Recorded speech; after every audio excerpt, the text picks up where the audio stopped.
Dito sa Papa Dudut Stories, ikaw ay hindi nag-iisa.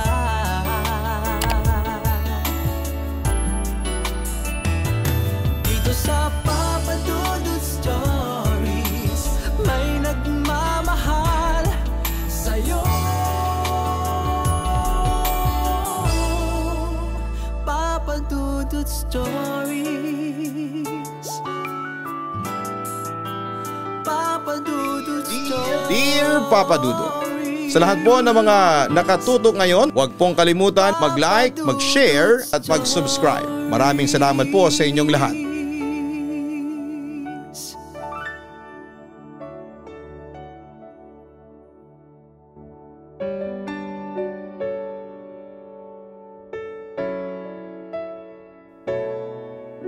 Dear Papa Dudut, una sa lahat ay gusto kong batiin kayo ng isang magandang araw at sa inyong mga loyal Papa Dudut fanatics na nakikinig sa inyong napakagandang channel sa YouTube at Spotify. Isa ako sa mga loyal na nakatambay lagi at madalas na aktibo sa mga events ng inyong istasyon. At maging nang ikaw ay napapakinggan na sa digital ay talagang sinundan kita, Papa Dudut. Samantala dahil sa tulong ng aking mga kaibigan at kapwa Papa Dudut fanatics kaya madali kong natapos ang aking sulat. Siya nga pala, Papa Dudut, tawagin mo na lamang ako sa pangalang Andrea. 37 years old na sa ngayon at namamasukan bilang isang kasambahay dito sa Maynila. Isang kwentong pampamilya ang ibabahagi ko po sa inyo na siyang nagturo sa akin na maging matatag sa pagharap sa mga pagsubok sa buhay. Papa Dudut, nanggaling ako sa isang mahirap na pamilya. Bata pa lamang ako ay namulat na ako sa pamumuhay na isang kahig isang tuka. Kaya napilitan noon ang mga magulang ko na magtrabaho bilang kasambahay sa kamag-anak namin kapalit ng pagpapaaral nila sa akin. Yan ang simula ng una kong kalbaryo sa buhay. Hoy Andrea! Ano ba? Bilisan mo ngang maglinis dyan. Kung makasigaw sa akin, si tita ay parang alipin niya ako. Pero kailangan kong tiisin yon dahil ayaw kong mawala ng trabaho. Opo, bibilisan ko na po ang paglilinis. Matatapos na po ako, tita. Sagot ko sa kanya. At nagpatuloy lamang ako sa paglilinis sa sala. Samantala ay narinig ko sa labas ang boses ng aking mga magulang habang kausap si Tita Simang. Napabuntong hininga ako dahil babali na naman sila o hihingin ang paunang bayad sa sweldo ko. Wala akong magagawa kung kailangan na talaga ng pamilya ko ang pera. Kaya kadalasan kada sweldo ko ay halos wala na ring ibayad sa akin si Tita Simang. Habang nagpupunas naman ng alikabok ay aksidente kong natabig ang isang mamahaling vase at nabasag po yun. Natakot ako, Papa Dudut, dahil alam ko na ang kasunod noon. Andrea, ano yung nabasag mo? Anong ginawa mo sa mamahaling vase ko?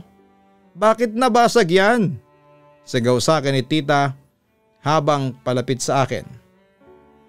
Hindi ko po sinasadyang mabitawan yung vase. Nagtatanggal lang po kasi ako ng alikabok. Pasensya po, tita. Hindi pa natatapos ang sinasabi ko nang pingutin niya ang tenga ko. Anong pasensya? Alam mo ba kung magkano ang vase na yan? Almost 10,000 pesos yan. Ngayon, anong gagawin mo dyan? Mababayaran mo ba yan? Siyempre hindi, sigaw niya sa akin. Aray ko po, tita, tama na po. Huwag niyo po akong pingutin. Masakit po, tita, aray. Pagmamakaawa ko sa kanya pero matigas ang puso ni tita. Kasing tigas ng diamante. Kumbagay parang wala siyang konsensya. Kulang pa yan sa perwisyong binigay mo sa akin. Sabi pa niya sa akin pagkatapos ay sinampal pa niya ako. Nasa sobrang lakas ay natumba ako at napaupo sa may sahig. Agad namang pumasok sa loob ang mga magulang ko para awatin si Tita Simang na noong sandaling yon ay sinasabunutan ako. Si Mang, tama na. Maawa ka sa anak ko, sigaw pa ni Mama. Huwag mo nang saktan ng anak ko, sabi pa ni Papa. Paano hindi ko sasaktan ng anak ninyo nabasag niya itong mamahaling vase ko? Ang tanga-tanga kasi hindi nag-iingat. Katwiran ng aking walang awang tiyahin. Sobra ka naman si Mang. Kung makapanakit ka ng anak ko ay parang mas mahalaga pa sa iyo ang vase na yan, hinanakit ng aking ama. Hoy, Hiner! Alam mo ba kung magkano ang vase na binasag ni Andrea? 10,000 pesos lang naman. Abay sige, hindi ko sasaktan ng anak mo. Pero babayaran mo ang nabasag niya, pati na rin yung mga naggastos ko sa pagpapaaral sa kanya. Ano? Pagmamalaki ni tita habang dinuduro ang mga magulang ko. Sumusobra ka na, wika ni Papa na gusto nang sumabog ng mga oras na yon. Agad namang umawad si Mama. Tama na Hiner, pakiusap. Aba Hiner, may gana ka pang magalit sa akin? Hoy, baka nakakalimutan mo. Kung hindi dahil sa akin ay hindi makakapag-aral si Andrea. Kung hindi dahil sa akin ay wala kayong trabaho. Kaya hetong tatandaan ninyo, gagawin ko kung ano man ang gustuhin ko kasi nasa pamamahay ko kayo at umaasa lamang kayo sa akin. Sumbat pa ni Tita Simang sa mga magulang ko. Simang, nakikiusap ako. Pagpasensya mo na si Hiner at Andrea. Mapagkumbabang wika pa ni Mama. Okay, madali naman akong kausap. O yan ang anak ninyong tanga. Naiiritang wika ni tita sabay tadyak sa aking tagiliran. Siyempre napasigaw ako sa sobrang sakit at dahil sa wala akong magawa ay napaiyak na lamang ako. Agad naman akong tinulungan ni na Mama at Papa na makatayo. Habang ang bruhang kong tita ay muling nagpatuloy. Sige, dahil sa pamangking ko rin naman yan, hindi ko na kayo sisingilin sa nabasag niyang vase. Kasi kahit napabayaran ko sa inyo yan wala naman kayong pambayad. Sasakit lang ang ulo ko sa inyo sa kakasingil. Pero hetong tatandaan mo Andrea ha, kapag hindi ka pa nag-ingat, palalayasin na kita sa bahay ko. At titigil ka na sa pag-aaral mo, nagkakaintindihan ba tayo? Opo tita, sagot ko sa kanya habang umiiyak. Bumaling naman si tita sa aking ina. Pasalamat ka Celia at naalala ko pang kapatid kita. Kasi naman si Hiner pa ang pinakasalan mo.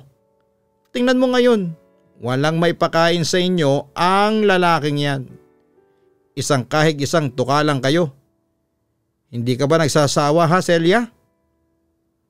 Wala akong pakialam kahit na naghihirap kami. Basta ang importante ay mahal namin ang isa't isa, sagot pa ng aking ina. Mahal? Anhin mo naman ang pagmamahal niyan. Kung gutom ka naman at wala kang pera. Ay nako Celia, ewan ko sa'yo. Diyan na nga kayo. Naimbiyar na lang ako kapag nakikita ko ang pagmumukha ng Hiner na yan. Sarkastiko pang dagdag ng aking tiyahin bago umalis at iniwan kami ng mga magulang ko. Hiner, pagpasensyahan mo na si Simang, wika ni Mama sa aking ama. Matagal na ako nagtitimpi dyan sa kapatid mo. Wala na lang siyang ginawa kundi ang manlait sa akin. Kung hindi lang siya ang nagpapaaral kay Andrea, matagal ko na siyang pinatay. Nanggigigil na galit ng aking ama. Huwag ka naman ganyan. Panawain mo na lang yung tao. Hindi biro yun nabasag ni Andrea at saka ganun lang ang ugali nun. Kung masama ba siyang tao, sa palagay mo pag-aaralin niya ang anak natin? Paliwanag pa ni Mama. Samantala ay huminga naman ng malalim si Papa para ma-release niya ang galit at sama ng loob sa kanyang dibdib. Huwag kang mag-alala Celia. Ayos na ako. Kinakalma ko lang ang sarili ko. Bumaling naman sa akin si Mama at pinunasan ng luha sa aking mga mata. Andrea, huwag ka nang umiyak ha. Comfort niya sa akin. Inay, bakit ganun po si tita? Oo, pinag-aaral niya nga ako pero palagi na lang niya akong nilalait. Alam niyo ba inay, parang hindi kaanak ang turing niya sa akin. Bakit ko mo ba mahirap lang tayo tapos sila may kaya sa buhay ay aapihin lang nila tayo? Tanong ko pa. Ganun lang ang tita si Mang mo. Nadala lang siya ng emosyon dahil doon sa nabasag mo. Dahil sa sobrang kalbaryong dinaranas ko sa kamay ng aming mga kamag-anak ay isang pangarap ang desidido akong makamit. Inay, gusto ko na po talaga makatapos sa pag-aaral para makalis na tayo sa poder ni na tita. Ayoko na po ng ganitong buhay. Sawang-sawa na po ako sa panlalait ng pamilya natin. Gagawa na po talaga ako ng paraan para makaahon tayo sa hirap. Sumpa ko sa aking sarili. Papa Dudut, noong nakapagtapos na ako ng high school ay nagpasya na akong umalis sa poder ng tita ko na palagi akong minamaltrato. At kahit kailan ay hindi ako itinuring na kamag-anak. Kasabay ng pag-aaral ko ng isang vocational course ay nagtrabaho ako bilang sales lady sa isang RTW shop. Pero umalis din naman ako doon dahil maliit magpasweldo ang amo ko. Pagkatapos noon ay kung ano-anong trabaho na ang pinasukan ko. Nariyan ang pag-audition ko sa isang agency sa Cavite para maging promo girl pero hindi rin ako nakatagal sa training pa lang. Hanggang sa isang araw ay isang kaibigan ko ang tumulong sa akin na makapasok ng trabaho. Bet mo bang maging kasambahay? Natatandaan kong tanong sa akin ni Lilia. Siya yung sinasabi kong kaibigan. Pwede naman. Basta mabait lang yung amo. Okay sa akin na maging kasambahay. Ang importante may trabaho ako. Alam mo naman ako ang breadwinner ng pamilya. Sagot ko sa kanya. May kakilala akong naghahanap ngayon ng kasambahay. Gusto mong pumasok? Nakaramdam ako ng excitement pero may gusto lang muna akong siguraduhin. Mababait ba naman yung magiging amo ko kung sakasakaling papasok ako? Oo naman. Mababait sila. Bali mag-asawa sila na may 2 anak. Isang babae at isang lalaki. Mabait yung mag-asawa kaya makakasundo mo sila. Yung mga anak din mababait. Inform sa akin ni Lilia. Lalo akong nakaramdam ng tuwa sa sinabi niyang yon.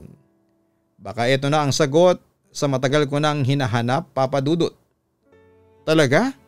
Sige, gusto kong mag-apply. Sige, tutulungan kita. Kakausapin ko yung mag-asawa tapos ipapakilala kita sa kanila. Naku, salamat ha Lilia. Naipulalas ko sa sobrang saya. Wala yun, magkaibigan tayo. Dapat lang na nagtutulungan ang magkakaibigan. Sabi pa sa akin ni Lilia. Pagkatapos doon ay dinala niya ako sa sinasabi niyang magiging amo ko. At yun nga, tinanggap nila ako bilang kanilang kasambahay. Papa Dudut, nagpapasalamat ako noon dahil mababait ang mga amo ko. Para bang kapamilya ang turing nila sa akin. Mababait din yung 2 anak nila, isang babae at isang lalaki. Lahat sila ay kasundo ko. Samantala sa pagpasok ko bilang kasambahay ay siya namang pagtulong ko sa aking pamilya. Ako ang naging breadwinner sa pamilya namin at ako ang naging takbuhan ng mga kapatid ko kapag nangangailangan sila ng tulong. At kapag nakakaluwag naman ako ay dinadagdagan ko ang budget namin sa pagkain para naman lahat kami ay busog at nakakakain ng 3 beses sa isang araw. Nay, tay, nakahain na po yung pananghalian natin. Hali kayo, kumain na po tayo. Pag-aaya ko sa aking mga magulang para kumain habang nauna nang dumating sa hapag ang mga kapatid ko. Wow, ang dami namang pagkain ito. Nagulat na sabi ng aking ina sa nakita niyang nakahaing pagkain sa hapag. Siyempre, kakasweldo ko lang kahapon. Ayun, nagluto po ako ng chapsuy at adobong baboy para naman masarap ang kain natin. Puro kropik at sardinas na lang po kasi ang madalas nating kainin nitong mga nakaraang araw. Paliwanag ko pa. Salamat anak, Andrea. Pasensya ka na ha at ikaw pa kasi ang nagpapakain sa amin ng masasarap na pagkain Ako kasi hindi ko kayo mapakain ng ganito. Wika ng aking ama habang nakakaramdam ng kaunting konsensya. Agad ko naman siyang kinomfort. Itay, kaya po ako nagsusumikap para sa ating lahat. Itay, alam ko pong yung mga paghihirap po ninyo para sa amin. Marami kaming dapat na ipagpasalamat sa inyo kung tutuusin kasi kahit na salat tayo sa pera pinalaki niyo pa rin po kami na masisipag at mababait. Nagpapasalamat po kami doon, Tay. Wika ko pa. Andrea, ang swerte namin ng inay mo at ikaw ang naging anak namin. Aniya habang tinapik niya ang aking balikat. Pagkatapos noon ay masayang kumain kami kasama ang pamilya ko. Kwentuhan at tawanan ng halos maririnig sa buong bahay. Masayang-masayang pamilya ko kasi kahit papaano ay natutulungan ko silang makasurvive sa pang-araw-araw. Maya-maya ay narinig naming may kumakatok sa pintuan. Nang buksan ito ni Itay ay tumambad sa kanya si Jerry. Pinapasok ni Itay ang kapatid ko at inayang saluhan kami sa hapag. Naku, ang dami namang pagkain ito. Nakakainggit naman kayo. Wika ni Jerry na manghang-mangha noon sa mga nakahaing ulam sa mesa. Huwag kang mainggit kasi bukod sa makakain mo dito, nagluto pa ako ng sobra para may takeout ka para sa pamilya mo. Sabi ko naman sa aking kapatid. Naku, salamat Ate Andrea. Natutuwa naman niyang balik sa akin. Pagkatapos noon ay agad na binalita ni Jerry na nanganak na nga noon ang asawa niyang si Ellen. At kailangan niya ng 6,000 piso para sa bayad sa ospital.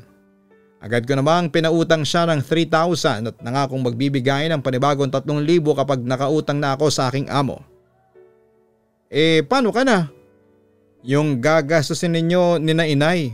Nag-aalalang tanong pa ni Jerry sa akin. Meron pa akong 2,000 dito. Pagkakasyahin muna namin ito nila inay. Pero kung hindi kaya, uutang na lang ako sa mga kakilala ko. Sagot ko naman sa kanya. Naku ate, nakakahiya naman sa'yo. Ngumiti ako sa aking kapatid. Huwag ka nang mahiya. Bukal sa kalooban kong ibinigay sa iyo yan. Ang mahalaga ay ligtas ang mag-ina mo. Kapag nakahiram pa ako ng 3,000 sa mga amo ko ibibigay ko kaagad sa iyo ha. Pangako ko pa sa kanya. Naku, salamat po talaga ate. Di bali kapag nakahanap po ako ng trabaho babayaran din kita sa mga utang ko sa iyo. Halos maiyak noon sa tuwa ang aking kapatid. Kahit wag mo na akong bayaran Jerry. Kaya naman ako nagsusumikap sa trabaho para sa ating lahat. Ayaw ko kasi kayong nakikitang nahihirapan o nalulungkot. Basta Jerry, kung kailangan mo ng pera, wag kang mahiyang lumapit sa akin ha. Sabi ko noon sa aking kapatid. Papadudot palaging inuuna ko ang pamilya ko. Hindi ko sila matiis at palagi akong tumutulong sa kanila. Ayaw ko silang nakikitang nahihirapan at nalulungkot. Pero inaamin ko na mahirap talaga na pumasan ng mga responsibilidad. Pero kinaya ko yon papadudot. Akala nga ng mga taong nakakakilala sa akin ay ako ang taong easy-go-lucky. Masiyahin at walang problema dahil nga sa aking personality. Pero ang hindi nila alam ay ako ang taong nahihirapan at puno ng pagsubok sa buhay. Pero tinatago ko na lang yon sa sarili ko at hindi ko ipinapakita sa kanila na nahihirapan ako dahil ayaw kong mag-alala sila sa akin. Ay nako papadudot, kung alam lang nila ang mga pinagdadaanan ko. Samantala bilang breadwinner ay pinasan ko ng mag-isa ang mga problema sa aming pamilya. Ipinakita ko sa kanila na isa akong matatag na tao dahil ayaw ko silang panghinaan ng loob. Pero hindi ko noon akalain na bibigyan ako ng Diyos ng mas matinding pagsubok. Andrea! Andrea! Narinig kong tawag sa akin ng amo ko isang araw. Siyempre nang marinig ko yon ay agad akong lumapit. Sir, bakit po? Tanong ko sa kanya. Halika rito, nasa telepono ang nanay mo. Kailangan ka raw niyang makausap, emergency. Sagot ng aking amo. Sabay abot sa akin ang telepono. Nakaramdam naman ako ng kaba ng sandaling yon at nag-aalinlangan pa akong magsalita noong una. Hello inay? Napatawag po kayo? Tanong ko. Ngunit laking gulat ko nang bumungad sa akin ang umiiyak na boses ni inay. Andrea, ang tatay mo patay na siya. Nagdadalamhati niyang balita sa akin. Natigilan naman ako, namutla at nanginginig ang buo kong katawan. Matapos kong marinig yon, hindi ako makapaniwala na wala na si Itay. Inay, hindi po pwedeng mamatay si Itay. Ano po bang nangyari? Sa puntong yon, Papa Dudut, ay hindi ko na napigilan pang umiyak. Na-stroke kasi ang tatay mo. Hindi siya magising-gising at ang sabi na comatose siya. 3 araw nang nakakaraan noon. Kanina ay dineclare na siyang patay ng mga doktor. Ang kwento pa ni inay. Nanlumo naman ako sa aking narinig at napahagulhol na lamang sa pagsubok na yon sa aking pamilya. Inay, uuwi po ako dyan sa atin sa Davao. Sige anak, hihintayin ka namin dito. Kasama ko ngayon sina Jerry at Elton. Sina Gigi at Ambeth naman, parating na rin sila. Inform sa akin ang aking ina. Mag-ingat ka at paalam. Andrea, nakikiramay ako sa pagkamatay ng iyong ama. Malungkot na wika ng aking amo. Sir, kailangan ko pong umuwi ng Davao. Gusto ko pong makita sa huling pagkakataon ng tatay ko. Pakiusap ko naman. Sige, walang problema sa amin. Tatawagan ko na yung airline company at magpapabook na ako ng ticket papunta sa Davao. Huwag kang mag-alala at sagot na namin yon. Wika ng pagtulong ng aking amo. Kami na rin ang bahala sa pera mong pauwi kaya huwag ka nang umiyak, Andrea. Mahal na mahal ko po ang tatay ko. Bakit siya pa ang kinuha ng Diyos? Sabi ko nang hindi ko pa rin matanggap ang pagkawala ng isa sa mga pinakamahalagang tao sa buhay ko. Ganyan talaga ang buhay. Kapiling na rin niya ang Diyos sa ngayon kaya huwag ka nang umiyak. Tiyak na masaya na siya saan man siya naroroon. O ano, huwag ka nang umiyak ha? Baka magkasakit ka pa niyan. Pag-comfort at pag-aalaga sa akin ng aking amo. Salamat po ulit sir. Huwag po kayong mag-alala at babalik din po ako kaagad pagkatapos ko pong magluksa. Pangako ko naman sa kanya. Papa Dudut, sobra akong nagdalamhati noon sa pagkamatay ng aking ama noong taong 2006. Nangihinayang ako noon dahil hindi ko naabot ang buhay ang aking ama pero manghinayang man ako ay huli na ang lahat.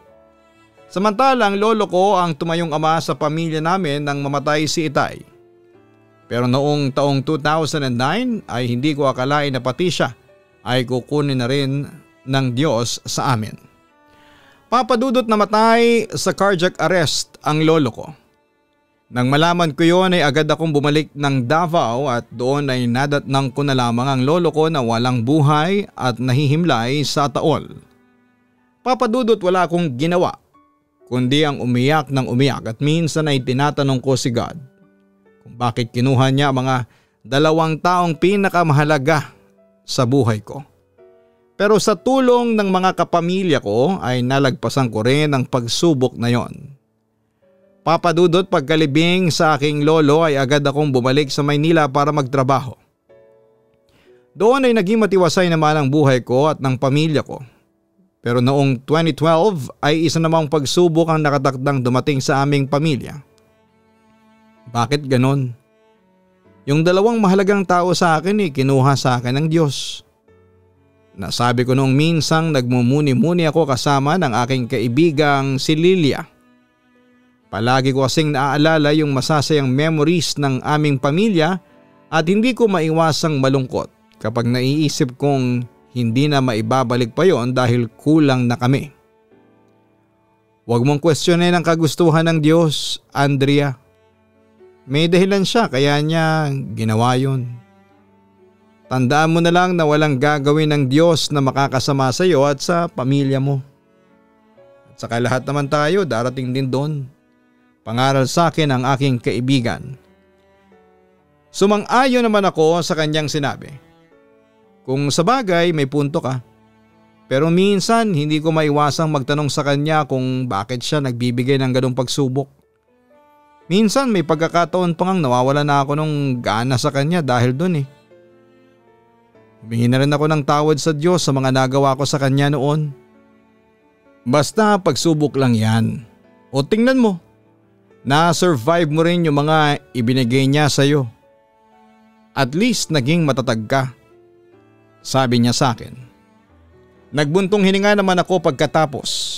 Sana wala nang pagsubok na dumating sa akin ngayong taon. Ang sabi ko pa. Ngunit hindi pa natatapos ang araw na yon ay nakatanggap ulit ako ng tawag mula sa aking ina. Kinabahan na naman ako nang marinig kong umiyak siya sa kabilang linya. Bakit naman po kayo umiiyak, inay? Anong nangyari? Nag-aalala kong tanong sa kanya. Ang Kuya Elton mo. Wala na ang kuya mo. Hindi na siya babalik pa. Sabi niya sa akin habang humahagulhol. Naguluhan naman ako sa kanyang sinabi. Inay, hindi ko po kayo maintindihan. Naibulalas ko. Kinakabahan na kasi ako ng mga sandaling yon. Patay na si Elton. Umuwi ka na rito sa bahay. Kailangan namin ng tulong mo. Pagpapatuloy ni inay. Pagkatapos ay naputol na ang tawag niya. Ano bang nangyari, Andrea? Concerned na tanong ni Lilia sa akin. Si Kuya Elton, sabi ni inay, patay na ang kapatid ko. Nanlulumo kong balita. Pinauwi niya ulit ako sa Davao. Lilia, bakit ganun? Merong pagsubok na namang dumating sa amin. Ngayon si Kuya Elton naman ang kinuha niya. Bakit ganun ang Diyos? Sa puntong yun ay napahagulhol na ako. Agad naman ako niyakap ng aking kaibigan para i-comfort.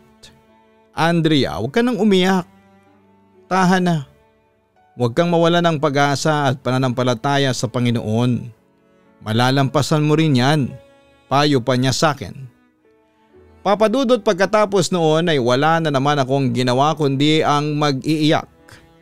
Doon ay tinanong ko sa Diyos kung bakit ganoon ang ginagawa niya sa pamilya ko. Pero mabait ang Diyos at tinulungan niya kaming bumangon sa mga pagsubok. Muli ako nakaramdam ng kasiyahan nang makagraduate ang dalawa kong nakababatang kapatid. Lalo ako nagsumikap sa aking trabaho para matulungan ko ang mga kapatid ko na makapag-aral sa kolehiyo. Ngunit hindi naging sapat noon ang aking kinikita sa pagiging kasambahay. Kaya sinubukan kong maghanap ng ibang trabaho. Nagtrabaho ako sa mall bilang sales lady, then cashier. Pero hindi rin naging sapat noon ang kinikita ko dahil maraming kinakaltas sa amin. Sinubukan ko ring mag-apply sa call center pero hindi ako pumasa dahil hindi ako confident sa pagsasalita ng English. Papadudot, hirap na hirap ako maghanap ng trabaho ng mga sandaling yon. Pero walang panahon para sumuko. Kailangan ako ng mga kapatid ko kaya nagsumika pa rin po ako sa paghahanap ng trabaho. Kasama ko sa paghahanap ng trabaho at inspirasyon ko sa buhay ang aking pamilya. Hanggang sa may nagrekomenda sa akin na magtrabaho ako bilang isang casino dealer sa isang casino sa Pasay. Nagpasa ako ng application online at ilang araw ang lumipas ay may tumawag sa akin at pinapupunta ako sa mismong hiring venue. Siyempre pinaghandaan ko yon. Nagsuot ako ng magandang office attire na pinahiram sa akin ni Lilia at nagpractice ako ng wikang Ingles. Pagdating sa hiring venue ay dumaan ako sa sandamakmak na interviews hanggang sa nakapasa naman ako. Pagkatapos noon ay pinaghanda na ako sa final interview kung saan ay isang foreigner daw ang mag-i-interview sa akin. At sa awa naman ng Diyos ay nakapagsalita naman ako ng maayos na English at nakapasa. Papadudot laking tuwa ko noon kasi malaki ang sweldo ng isang casino dealer. Pwede ko nang masustentuhan ang pag-aaral ng aking mga nakababatang kapatid na nasa kolehiyo. Samantala marami akong pinagdaan ng hirap sa trabaho at sa pamilya. Sumabay pa itong love life. Nagkaroon ako ng karelasyon noon pero hindi tumagal dahil pareho kaming abala sa aming mga trabaho. Sa una lang masakit pero naka-move on din sapagkat mas priority ko pa rin ang aking pamilya. 4 na taon ang lumipas at nakatapos din ang 2 kong kapatid sa kolehiyo. Isang nursing graduate at isang hospitality management graduate. Sobrang proud ko sa mga kapatid ko dahil nagtapos silang pareho with flying colors. Siyempre proud din ako sa aking sarili. Kasi hindi ko akalain talaga na magagawa ko yon. Bilang ate nila ay masaya ako at nakatulong ako sa kanilang kinabukasan. Sa ngayon Papa Dudut ay masaya na ulit ang aming pamilya. May sarili na ring pamilya ang 2 kong nakababatang kapatid. Ako na lang ang walang sariling pamilya at love life pero ayos lang sa akin. In the first place ay hindi naman ako naghahanap. Eto patuloy pa rin ako sa pagtatrabaho bilang casino dealer dito sa Soler. Kailangan kumayod at kumayod dapat dahil ako ang nagpapaaral sa mga naiwang anak ni Kuya Elton. Oo, mas malaking responsibilidad yon pero kakayanin ko para sa aking pamilya. Papa Dudut, bagamat maraming pagsubok pa na pinapasan ako ngunit eto ako nananatiling matatag. At utang na loob ko ito sa ating Panginoon na patuloy sa pagbibigay ng blessings sa buhay ko. Bagamat maraming beses ako na nag-question sa Kanya, ay ngayon naman ay patuloy niyang pinatitibay ang aking pananampalataya. Masaya na ako sa buhay ko ngayon kasi kasama ko na ang aking pamilya. Sila ang tangi kong inspirasyon sa mundo at ang pananalig ko sa Diyos. Marami akong natutunan Papa Dudut sa mga pagsubok na ibinigay sa akin ng Panginoon. Isa na roon ay huwag nating sayangin ang panahon at ipakita at iparamdam ang pagmamahal sa mga mahal natin sa buhay. At sa bawat pagsubok ay may solusyon at may katapusan din. Muli ay maraming salamat po sa iyo Papa Dudut at sa mga bumubuo ng iyong programa. Sobra akong na-excite na marinig ang aking kwento sa Papa Dudut Channel. God bless sa inyong lahat.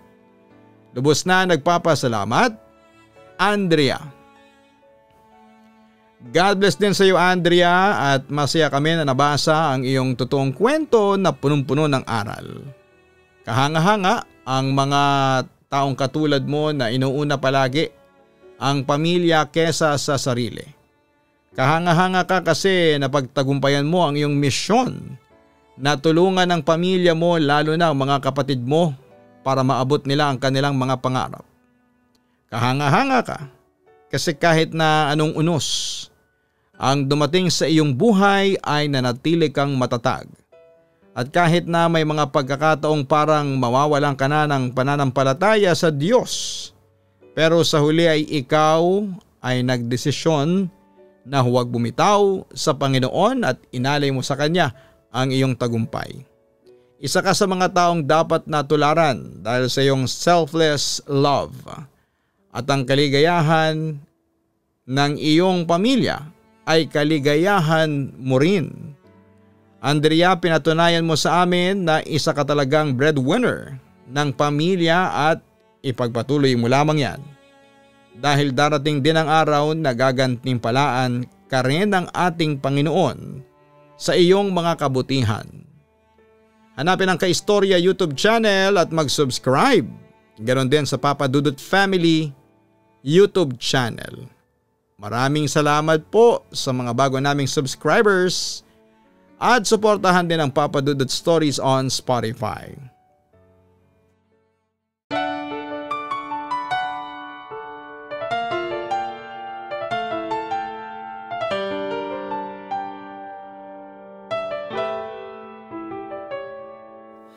Ang buhay ay mahiwaga, laging may lungkot at saya. Sa Papa Dudut Stories, laging may karamay ka.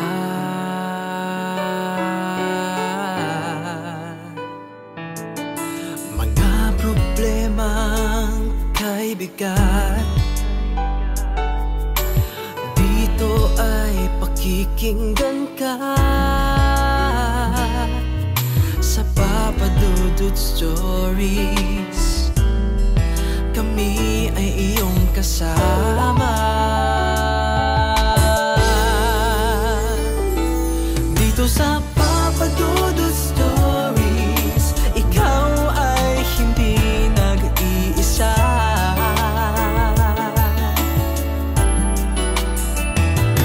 Dito sa Papa Dudut Stories, may nagmamahal sa'yo. Papa Dudut Stories, Papa Dudut Stories, Papa Dudut Stories.